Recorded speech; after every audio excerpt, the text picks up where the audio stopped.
ముందుగా వేదికలు అలంకరించిన మన తెలుగుదేశం పార్టీ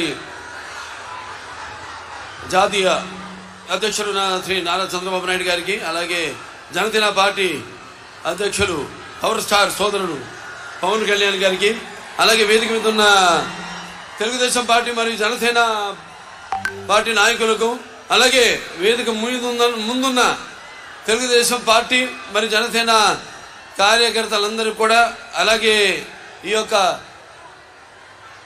ప్రజాస్వామ్య పరిరక్షణకు బద్ధకంకణులైన నా తెలుగు ప్రజలందరికీ, అలాగే అనుక్షణం నన్ను ఆశీర్వదిస్తున్న విజయానికి నీరాజన పడుతున్న నా తెలుగింటి ఆడపడుచులందరికీ, అలాగే యువతరానికి ప్రతినిధులు, నవతరానికి నాయకులు, భావితరానికి భారతదేశపు మహాశక్తి అయిన యువతకు, అలాగే నా అభిమానులకు, పవర్ స్టార్ పవన్ కళ్యాణ్ గారి అభిమానులకు అందరూ కూడా నా హృదయపూర్వక నమస్కారం తెలియజేసుకుంటున్నాను. మరి ఆనాడు స్వర్గశ్రీ నందమూరి తారక రామారావు గారు పార్టీ వ్యవస్థాపకులు అన్నారు, తెలుగుదేశం పుట్టింది తెలుగు శ్రామికుడు చోటలో నుంచి, కార్మికుడు కలిగిన కండరాల్లో నుంచి, రైతు కూలీల రక్తంలో నుంచి, నిరుపేదల కన్నీటిలో నుంచి, శ్రామికుడి కంటి మంటల్లో నుంచి, అనార్థుల ఆకందనలో నుంచి పుట్టింది తెలుగుదేశం అని. మరి ఆనాడు ఒక చరిత్ర అది. అంతకుముందు మనం చరిత్ర పుటంలో ఏదో పుస్తకాల్లో చదివాము, ఎవరో చెప్తుంటే విన్నాము. ఏదో హరిశ్చంద్రుడు ఏదో తన భార్యని సత్యం కోసం అమ్మేశాడనో, లేకపోతే శ్రీరామచంద్రుడు అన్న తన తండ్రి మాటకే కారణములు కేకారాడను, లక్ష్మణుడు అన్న సేవకి అంకితమయ్యాడని, లేకపోతే పత్య దైవమని తరించిపోయింది సీతాదేవని, చాపకుడితో సమతను నేర్పాడు నాటి పలనాటి బ్రహ్మన్న, మేడి పండుల మెరిసే సంఘం గుట్టు విప్పేది వేమన్నా, తెలుగు వితంతువుల వీధి రాతలు మార్చి వాళ్ళకు ఒక స్థానాన్ని కల్పించారు. అలాగే తెలుగు భారతిని తెలుగు భాషలో తీర్చిదిద్దాడు గురజాడ. అలాగే స్వతంత్ర భారత సమరాను దూకే నేతాజీ, అలాగే మన సత్యాగ్రహమే సాధనముగా స్వరాజ్యమే తెచ్చాను బాపూజీ, తెలుగు మన బ్రిటిష్ వారి గుండెని చూపించాడు అమరజీవి. అలాగే తెలుగు వారికి ఒక ప్రత్యేక రాష్ట్రాన్ని కోసం ఆహుతి అయ్యాడు అమరజీవి అని. ఇలా చదువు కానీ మనం తర్వాత చూస్తే మన కళ్ళారా చూసి ఎన్టీ రామారావు గారి పార్టీ తెలుగుదేశం పార్టీని ఏర్పాటు చేయడం. అయితే ఆయన తీసుకొచ్చిన పథకాలు ఎన్నో విప్లవాత్మకమైన పథకాలు తీసుకొచ్చి రావడం జరిగింది.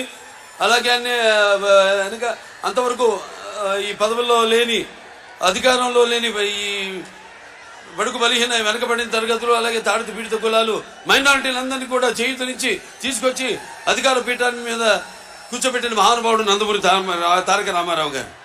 అలాగే నందమూరి తారక రామారావు తొరత ఆయన ఒక ముద్దు బిడ్డ అయిన తెలుగుదేశం పార్టీని నారా చంద్రబాబు నాయుడు గారు ఎంతో క్రమశిక్షణతో అదే పద్ధతిలో ముందుకు తీసుకెళ్తున్నారు.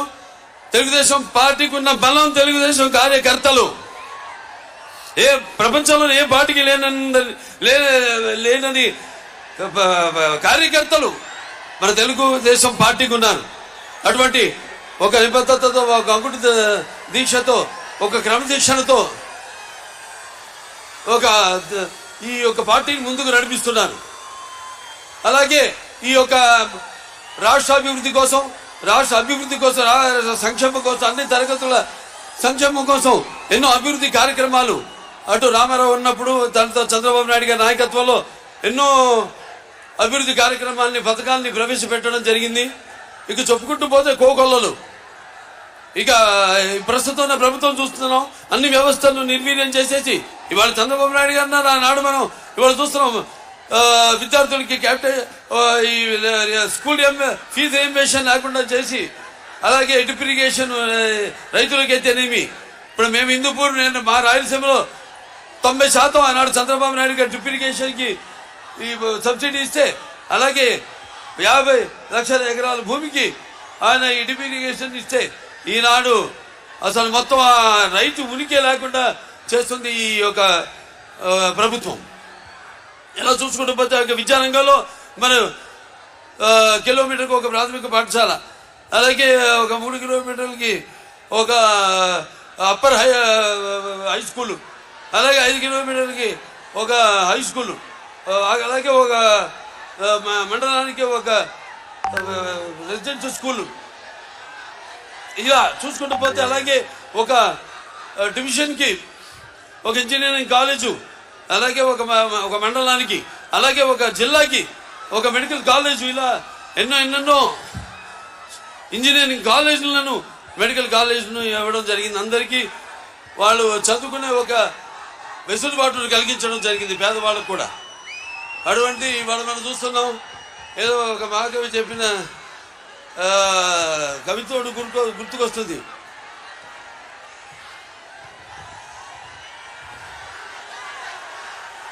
అదే మన ఏ దేశ చరిత్ర చూస్తున్నా ఏముంది గర్వకారణం మానవ జాతి చరిత్ర సంస్థ పరపీఠ పరాయణం అని ఇవాళ చూస్తున్నాం మనం. ఒక ఇష్టం వచ్చినట్టు మాట్లాడుతూ అవహేళన చేస్తూ చేసిన వాళ్ళు చేసింది మెచ్చుకోకుండా, వాళ్ళు చేయకుండా ఏదో కోడిగుడ్డు మీద ఈగలు పీకిన బ్యాచ్ కొందరు ఏదో పిచ్చి పిచ్చిగా మాట్లాడుతున్నారు. వాళ్ళని సూటిగా అడుగుతున్నాను, మరి మీరు చేసింది ఏమిటని. సరే, మేము చేసింది ఎంతో మేము చూపిస్తాము, మీరు రాండి బాబాటి మనం దాని మీద చర్చిద్దాం.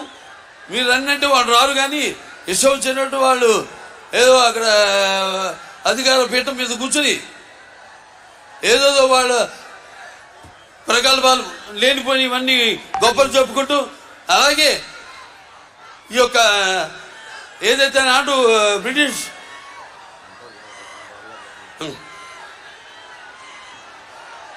వాళ్ళు ఎలాగైతే మన దేశాన్ని విభజన చేసి పాలించారు, అలాగే ఈనాడు ఈ యొక్క రాష్ట్రాన్ని కూడా ఈ కులాల పేరుతో మతాల పేరుతో విభజన చేసి మనలో చిచ్చు పెట్టి అందులోంచి వాళ్ళు అధికారంలోకి రావాలని ఎన్నో కుట్రల మీద రాజకీయాన్ని నాటకాలు ఆడుతున్నారు వాళ్ళు. ఇవన్నీ మీరు గమనించాలి. రాబోయే ఎన్నికల్లో ఈనాడు ఈ యొక్క జనసేన మరి తెలుగుదేశం ఈ యొక్క కలయికలో జరుగుతున్న ఈ మహాసభకు మీరంతా అసలు నేల అయినందా ఆకాశానికి చిల్లు పడిందా అంత రీతిలో ఇసుకేస్తే రాలినంత జనసందోహం ఈ జన సముద్రాన్ని చూస్తుంటే అనిపిస్తుంది నాకు. తప్పకుండా తెలుగుదేశం జనసేన యొక్క ఈ కూటమి అధికారంలోకి వస్తుంది. మీరు సిద్ధమా? మీరు సిద్ధమా? మీరు సిద్ధమా? మరి యొక్క ప్రజాస్వామ్యంలో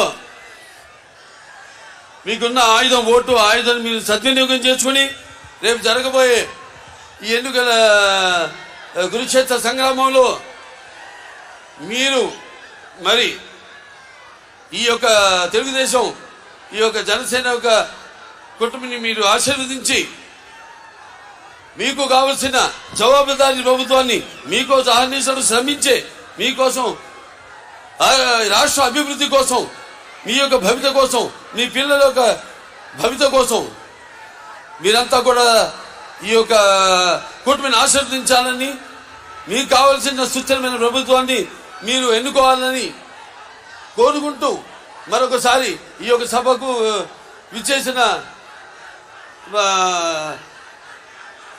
అభిమానులందరూ కూడా, యువతకు, అలాగే సోదర సోదరీమణులందరికీ, అలాగే తెలుగు ప్రజలందరికీ కొత్తగూడెం